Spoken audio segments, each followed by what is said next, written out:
लगाएंगे।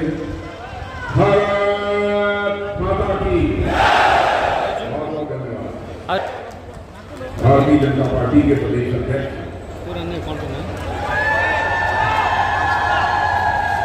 श्रीमान मनमोहन जी शामिल, पूर्व प्रदेश अध्यक्ष श्री समीर मोहंती जी,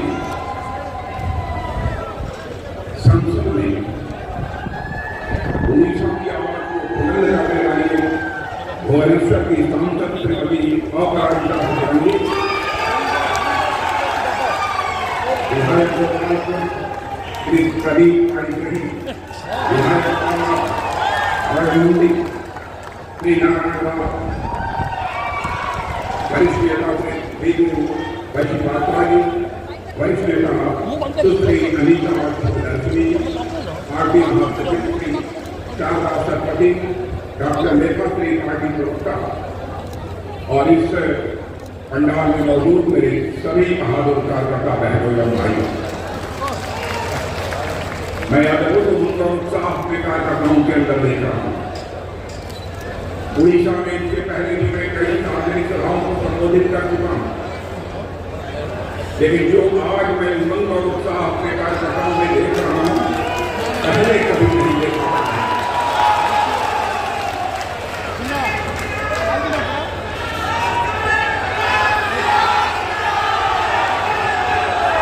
इसलिए मैं पूरी तरह से आश्वस्त हूं कि उड़ीसा में अब डबल इंजन की सरकार बनने से दुनिया की कोई ताकत में रोक नहीं है।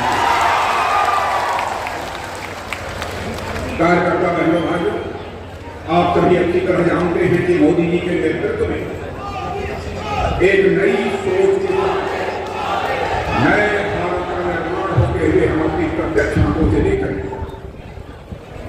भारत का जहां तक प्रश्न है, भारत अपने स्वर्णिम इतिहास से प्रभावित। अब हमारा यह भारत उस इतिहास को दोहराने और अपना खोया हुआ गौरव वापस पाने की ओर तेजी से अग्रसर हो रहा है। दुनिया की बड़ी बड़ी संस्थाएं, दुनिया के बड़े बड़े संगठन और दुनिया के भिन्न भिन्न देशों के राष्ट्राध्यक्ष अब यह डंके की चोट पर बोलते हैं, दुनिया में 21वीं सदी यदि किसी की बनने जा रही है तो भारत की बनने जा रही है। मैं वैसे मानता हूं भारत की विकास यात्रा में कमोबेश सभी का कोई कुछ योगदान है, लेकिन जिस तरीके से हमारे प्रधानमंत्री मोदी जी के नेतृत्व में अंतर्राष्ट्रीय जगत में भारत की प्रतिष्ठा बढ़ी है, भारत का कद बढ़ा है, इसके पहले कभी कोई कल्पना भी नहीं कर सकता। पहले भारत अंतर्राष्ट्रीय मंचों पर कुछ बोलता था, भारत की बातों को दुनिया गंभीरता नहीं देती, भारत की बातों को मंसूरी कर दिया जाता। लेकिन कार्यकर्ता बहनों भाइयों, आज अंतर्राष्ट्रीय मंच पर भारत कुछ बोलता है तो दुनिया कान खोलकर सुनती है कि भारत बोल क्या रहा है। यह भारत की हैसियत सारी दुनिया में नहीं है। और मैं समझता हूं 2014 में 25 वर्षों के बाद आप लोगों ने स्पष्ट बहुमत के साथ भारतीय जनता पार्टी की सरकार बनाई है और उसके बाद 2019 में उससे अधिक सीटों पर विजय दिलाकर फिर से आपने भारतीय जनता पार्टी की सरकार बनाई। एक लक्ष्य निर्धारित किया है, हमारे प्रधानमंत्री ने एक लक्ष्य निर्धारित किया है, इस बार 2024 के चुनाव में एनडीए को 400 के पार ले जाना है और इस लक्ष्य को सामने रखकर हम सभी कार्यकर्ता बहनों और भाइयों को काम करना। भारत पहले दुनिया में कमजोर भारत माना जाता, लेकिन कार्यकर्ता बहनों भाइयों, दुनिया के नजरों में भारत कमजोर भारत नहीं है, बल्कि भारत एक ताकतवर भारत बन गया है। लंबे समय तक इस हिंदुस्तान में आप लोगों ने कांग्रेस की हुकूमत को देखा है। एक भारतीय राष्ट्रीय सुरक्षा का संकट कांग्रेस की हुकूमत में निरंतर बढ़ता चला गया। आतंकवाद, उग्रवाद, नक्सलवाद की आए दिन बड़ी बड़ी घटनाएं सुनने को मिलती थी, लेकिन मोदी जी के आने के बाद शायद ही कभी आपको कोई बड़ी ऐसी कोई घटना सुनने को मिल जाए, नहीं तो आतंकवादियों, उग्रवादियों और नक्सलवादियों के भी हौसले पस्त हो गए। आपने देखा होगा पहली बार 2014 में जब हमारी गवर्नमेंट बनी थी, कुछ आतंकवादियों ने यह जरूरत की थी भारत के सीमा में प्रवेश करके आतंकवादी वारदात करने का। उसके बाद हमारे प्रधानमंत्री ने हम 2-3 लोगों को बुलाकर 10 मिनट के अंदर फैसला कर लिया और उसके बाद हमारे बहादुर सेना के जवान सीमा के इस पार ही नहीं बल्कि सीमा के उस पार जाकर आतंकवादियों का सहायता करने में पूरी तरह से कामयाब है। अब हमारी हैसियत यह बन गई है, हम इस पार भी मार सकते हैं और जरूरत पड़ी तो सीमा के उस पार भी जाकर मार सकते हैं।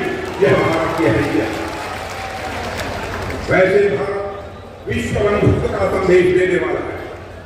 भारत के ऋषियों और मनुष्यों ने बस वही तो उन्मूलन का संदेश दिया है कि पूरा विश्व ही हमारा परिवार है, लेकिन आतंकवादी, उग्रवादी और अलगाववादी घटनाओं को हमारी सरकार किसी भी सूरत में बर्दाश्त नहीं कर सकती है। मेरे बहन भाई, यह मैं 2 शब्दों में आप सबको बताना चाहता हूं। पहले आर्थिक दृष्टि से यानी अर्थव्यवस्था के आकार के मामले में, जीडीपी के मामले में हमारा भारत दुनिया में 11वें स्थान पर आता था, लेकिन हमारे प्रधानमंत्री मोदी जी ने कई क्या है हमारा भारत 9 वर्षों के अंदर ही जो 11वें स्थान पर था, छलांग लगाकर आज 5वें स्थान पर वह पहुंच गया है। दुनिया की बड़ी बड़ी फाइनेंशियल फर्म्स, यहाँ तक कि मार्गारेट स्टैनले ने भी यह कहा है, एक बड़ी बड़ी फाइनेंशियल फर्म ये दुनिया की मानी जाती है, उसने भी कहा है कि इस सच्चाई को नकारा नहीं जा सकता है कि आगामी 3 वर्षों के अंदर भारत अर्थव्यवस्था के आधार के मामले में दुनिया के टॉप 3 कंट्रीज में आकर खड़ा हो जाए। हमारे प्रधानमंत्री का पक्का भरोसा है 2047 आते आते हमें आजादी के 100 वर्ष पूरे होते होते हमारा भारत दुनिया का एक विकसित भारत बन जाएगा और डेवलप्ड कंट्री के रूप में भारत सारी दुनिया के सामने खड़ा हो जाएगा। प्रधानमंत्री ने राजनीति की है, राजनीति के माध्यम से प्रधानमंत्री बने, लेकिन शासक के रूप में वह भूमिका अपनी नहीं निभाते हैं, बल्कि एक सेवक के रूप में अपनी भूमिका निभाते हैं।